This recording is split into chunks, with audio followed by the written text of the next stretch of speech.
오늘은 예수님이 이 세상에 태어나신 날 가장 큰 기쁨의 날입니다. 성탄의 기쁨이 여러분들의 가정과 그리고 직장과 사업과 여러분들이 행하는 모든 것들 위에 충만하게 임하게 되길 간절히 축원합니다. 하나님의 아들 예수님이 이 세상에 태어나셨다고 하는 것, 이것은 보통 기쁜 그런 소식이 아닙니다.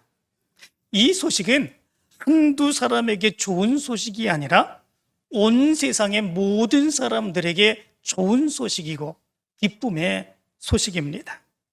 그런데 이 세상의 대부분의 좋은 소식은 모든 사람들에게 좋은 소식이 아니라 일부분 또는 자기에게 해당될 때만 좋은 소식일 경우들이 굉장히 많이 있습니다. 가령 지난번에 우리나라가 카타르 월드컵에서 16강에 올라갔습니다. 우루과이와 비기고 포르투갈을 2대1로 이겼습니다. 그리고 16강에 진출을 하게 되었죠. 그런데 포르투갈을 이기고 났을 때에 그 몇 분 기간을 기다려야 되는 그 시간이 있었습니다.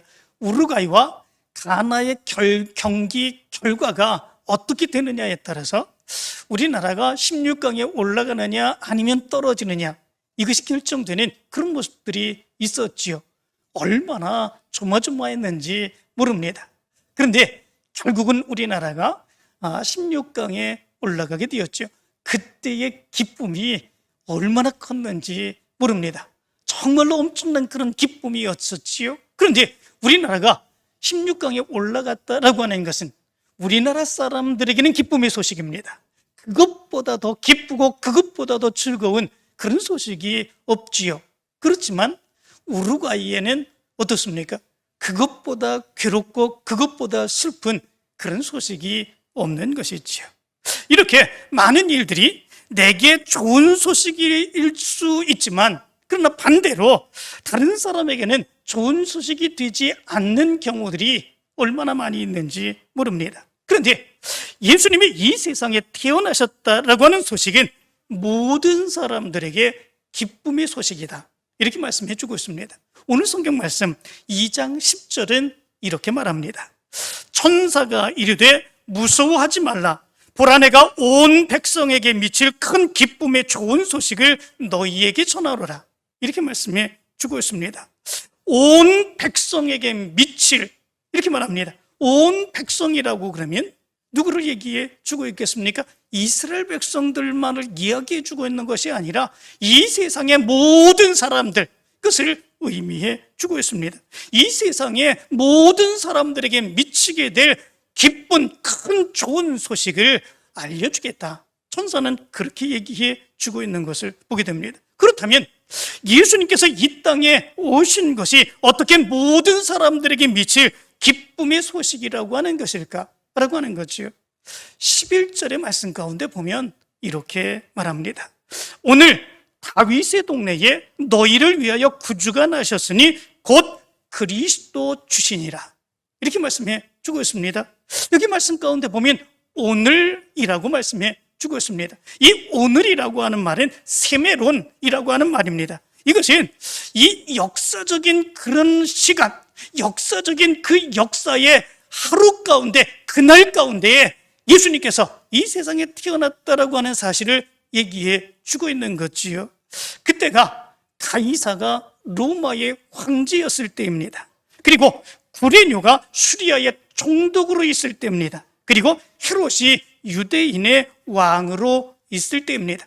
바로 그때에 그 역사적인 한 시간에 예수님께서 이 세상에 태어나셨다라고 하는 거지요. 이것은 신화 가운데서 예수님이 그냥 만들어진 존재로 그렇게 오는 것이 아님을 얘기해 주고 있는 것을 보게 됩니다.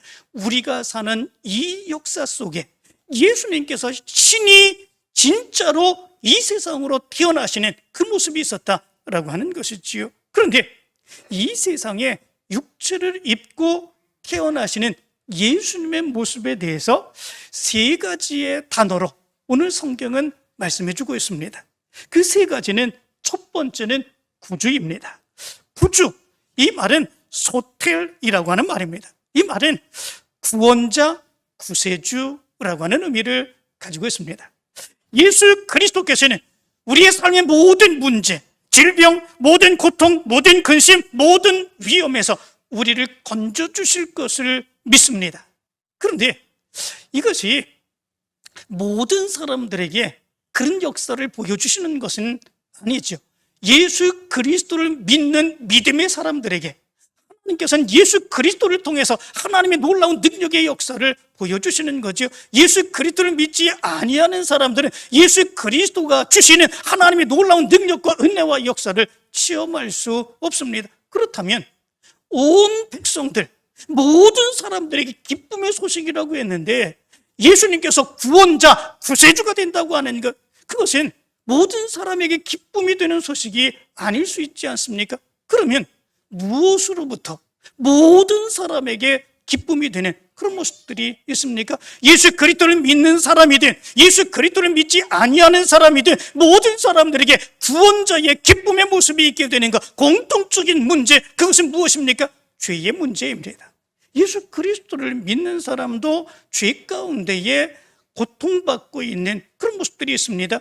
예수 그리스도를 믿지 아니하는 사람들 또한 죄의 문제로 인하여 신음하고 있는 그런 모습들이 있습니다. 예수님께서는 그들의 구원자로 이 세상에 오셨다라고 하는 거죠. 이것은 모든 사람들에게 예수 그리스도의 탄생의 큰 기쁨의 소식이 된다고 하는 사실을 얘기해 주고 있는 거지요. 두 번째는 그리스도라고 하는 단어입니다. 이 말은 기름 부음을 받은 자라고 하는 의미를 가지고 있지요. 히브리어에서는 이것을 메시아라고 얘기를 합니다. 메시아, 그리스도, 기름 부음 받은 자로 예수 그리스도께서 이 땅에 태어나신다라고 하는 말이지요. 구약 성경의 말씀 가운데 보면 기름 부음을 받은 자는 세 종류의 사람이 있는 것을 보게 됩니다. 하나는 선지자입니다. 그리고 또 하나는 제사장이죠. 그리고 또 하나는 왕입니다.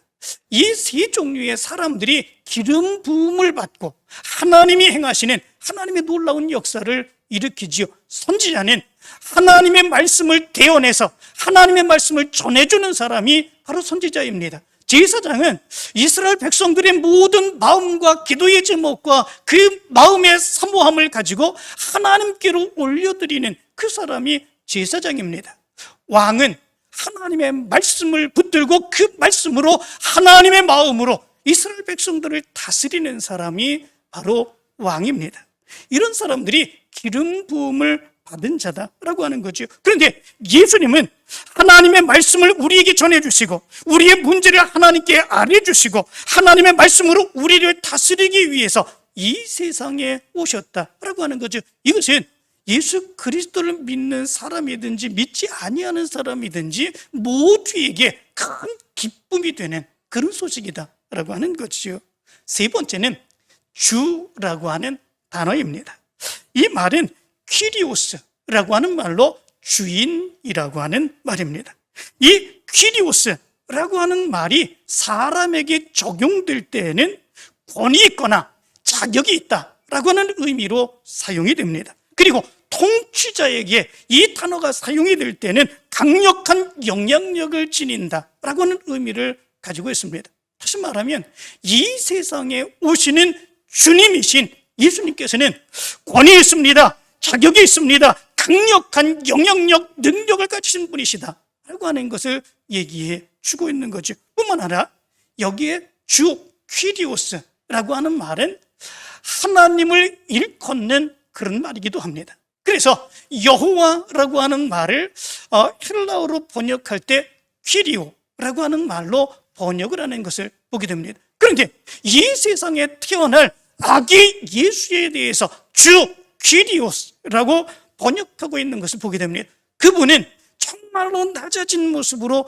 아기의 모습으로 이 세상에 태어나지만 그분은 하나님이신 분이다 라고 하는 것을 얘기해 주고 있는 거지요. 하나님이신 그분이 우리와 함께 계십니다. 이 세상에 오셨습니다. 능력 있는 그분이 이 세상에 오셨습니다. 그와 함께하는 모든 사람들은 큰 기쁨 가운데 살아갈 수 있게 되는 그런 역사가 나타나게 된다라고 하는 거지요. 그래서 바로 예수 그리스도의 이 세상의 탄생은 큰 기쁨의 소식이다, 이렇게 말씀해 주고 있습니다. 그런데 구주 그리스도 주 되신 하나님이 이 세상에 오시는 데는 표적이 있다, 이렇게 말씀해 주고 있죠. 12절의 말씀 가운데 보면 이렇게 말합니다. 너희가 가서 강보에 쌓여 구유에 누워있는 아기를 보리니 이것이 너희에게 표적이니라, 이렇게 말씀해 주고 있습니다. 표적이라고 하는 말이 무슨 말이겠습니까? 징표라고 하는 말이지요. 어떤 징표가 예수 그리스도께서 하나님이신 그분이, 능력 있는 그분이, 우리를 구원하시는 그분이, 모든 사람들에게 기쁨이 되시는 그분이 이 세상에 오시는 그 표적, 징표가 있다라고 하는 거죠. 그 징표가 무엇입니까? 오늘 성경은 이렇게 말합니다. 강보에 쌓여 구유에 누이셨다, 이렇게 말씀해 주고 있습니다. 강보라고 하는 것은 무엇입니까? 이것은 아기를 싸는 포대기를 얘기해 주고 있습니다. 이 세상에 태어나는 모든 아기는 다 포대기에 쌓여 있습니다. 맨몸으로 나와서 이제 울음을 터뜨릴 때에 아기를 땄고, 그리고 그 아기의 포대기로 이렇게 싸매주는, 따뜻하게 해주는 그런 모습들이 있죠. 그것을 바로 강보라, 이렇게 얘기를 합니다. 그런데 그것은 표적이 될 수 없죠. 왜냐하면 모든 태어나는 아기들은 다 강보에 쌓이기 때문에 그렇습니다. 그러면 표적이라고 하는 것은 무엇이냐? 이렇게 말합니다. 강보에 쌓인 그 아기가 구유에 누이게 된다, 이렇게 말씀해 주고 있습니다. 구유라고 하는 것 무엇인지 아시지요?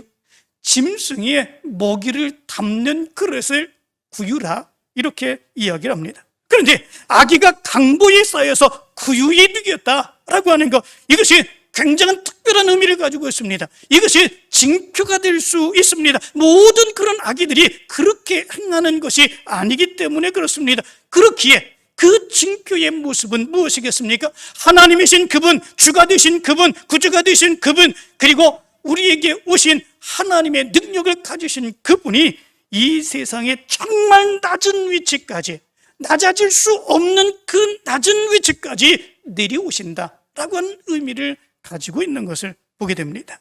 그래서 사도 바울은 이것에 대해서 고린도후서 8장 9절에서 이렇게 말합니다. 우리 주 예수 그리스도의 은혜를 너희가 알거니와 부요하신 이로써 너희를 위하여 가난하게 되심은 그의 가난함으로 말미암아 너희를 부요하게 하려 하심이라, 이렇게 말씀해 주고 있습니다. 하나님이신 그분이 육체를 입고 이 세상에 오시는 것은 우리를 부유하게 하기 위해서 이 세상에 오셨다라고 하는 거지요.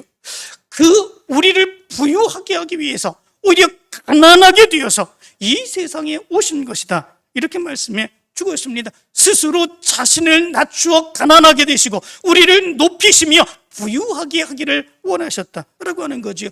이것이 바로 온 세상에 미칠, 모든 사람들에게 미칠 큰 기쁨의 소식이다라고 하는 거지요.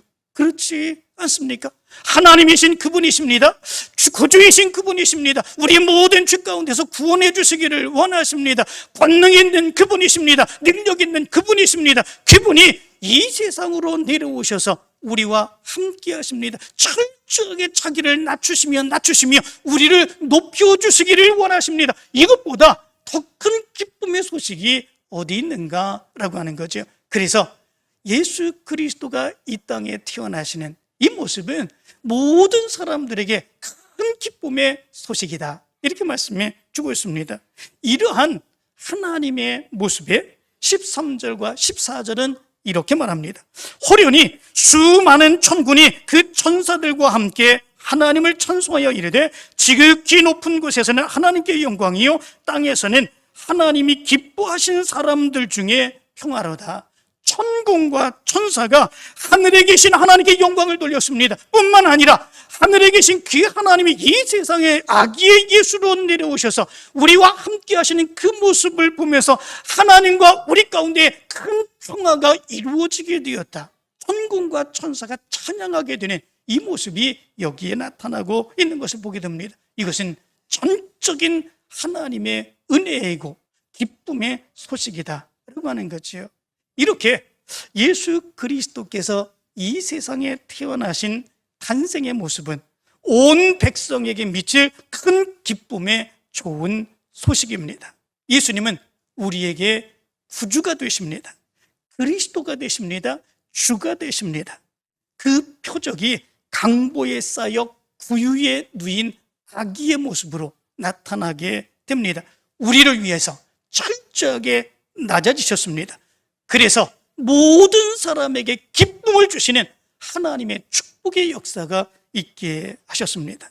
그렇기에 성탄은 모든 사람들에게 기쁨의 소식입니다.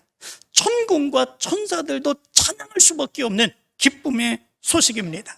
오늘 예수 그리스도 탄생의 날에 여러분들에게도 이 기쁨의 역사가 있게 되길 간절히 축원합니다. 이 기쁨을 증거하는 여러분들 되시기를 간절히 축원합니다. 여러분들에게 더 큰 기쁨, 모든 사람들에게 기쁨을 주시기 위해서 오신 하나님이신 예수 그리스도께서 여러분들에게 기쁨을 나눠주시기를 원하십니다. 이 기쁨의 역사가 오늘 여러분들에게 있게 되길 간절히 축원합니다.